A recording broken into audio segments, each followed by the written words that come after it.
This question is for both players.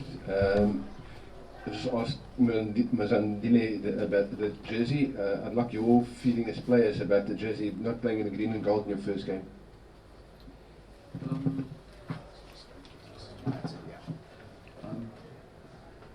For me, as long as the Springbok badge is on the jersey, then I'm happy to put it on.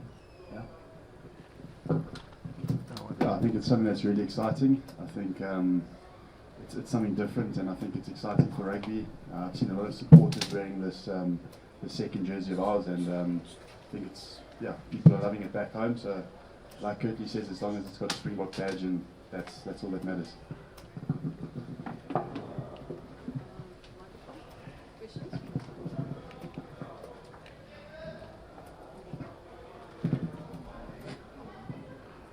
Yeah, no, just general feelings going into this very tricky first game.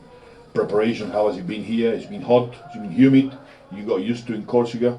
And then just a general, the last few hours before you play Scotland, the feedback from Scotland, it seems that they're very, very confident that they can match up front. Yeah, I think obviously a lot of excitement going into the game. I think everyone watched the opening game last night and started getting into the feeling of the tournament and the whole World Cup in itself. I think tomorrow, obviously going to be a massive challenge, something that we are really excited for and something that I believe that we'll be up for. On the weather, I think it's something that we as a team have been embracing. We a lot prefer the heat to the rain, so I think the guys have been really happy, enjoying the heat, and I think we've adapted well. So yeah.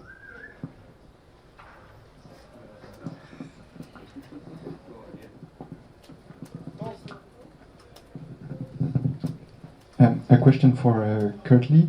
I think you're quite familiar here with the Mediterranean coast, because you even had a stint with a 7 team a few years ago. No, I wasn't part of it. I got injured before we came to Toulouse, but yeah. But you didn't play with Monaco? Oh yeah, I played for Monaco. I think we played at Stade Toulouse. We played in that stadium. Excited, looking forward to the first game, and like Jesse said, it's a challenge and we can embrace it. Question for Jesse. From a Scotland perspective, the midfield was an area for ages we seem to be trying to find the right answer, and now with Tuipulotu and Hugh Jones, that's become a very kind of constant fixture in the team that has kind of excited a lot of people. So I just wanted to ask you about that match-up in the midfield, what kind of threats you see them holding and how that battle's going to play out. Yeah, I think they're both really exciting players, and I think they've really been playing well for Scotland lately. Obviously Hugh Jones played a lot of his rugby in South Africa, so played against him quite a bit there, and I think he was really good for the Stormers.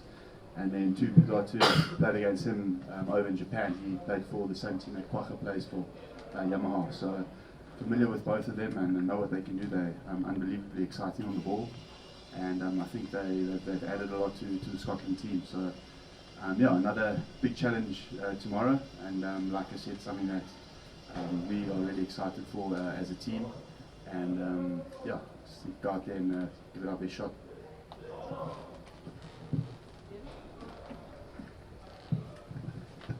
Jesse, can you tell us about leadership in this team? Obviously, there's a lot of guys that played at the previous World Cup. How has leadership grown in the 4 years since the last World Cup, and how does that impact the team or make it better?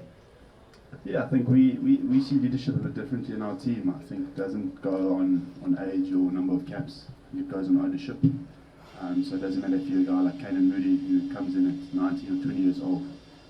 He's taken ownership.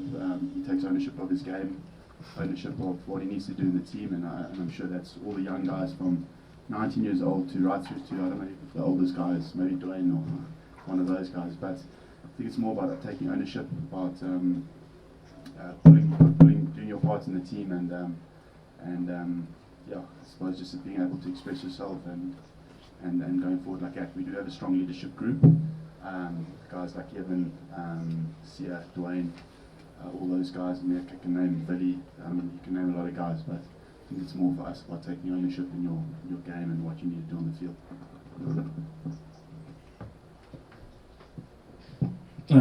Good afternoon, Chawe. Good afternoon, Kurt-Lee. Kurt-Lee, quick question for you. Duan van der Merwe, just let us in about how much are you anticipating that contest. Is probably one of the best Northern Hemisphere wings, but you've also done very well in your own space. Just let us in terms of how you feel about that particular contest, even though rugby is a team sport. To be honest, I'm looking forward to it. Duan he had an amazing season so far. And yeah, I'm up for the challenge. Yeah.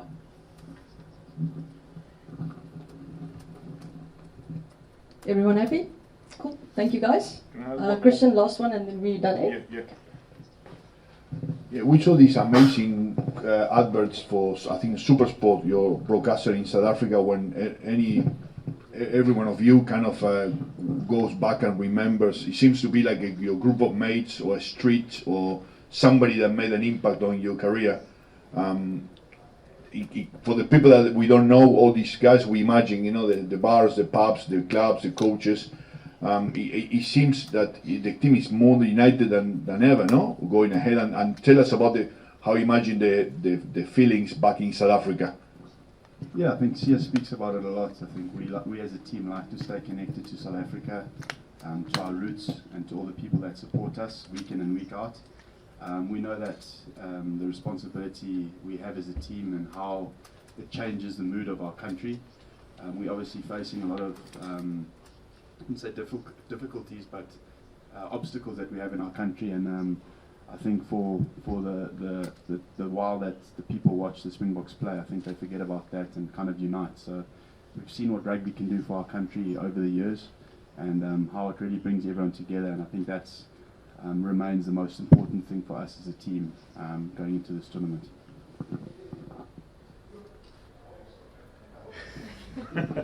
You can't keep agreeing with There we go. Thank you, guys. Thank you very much. Have a good day.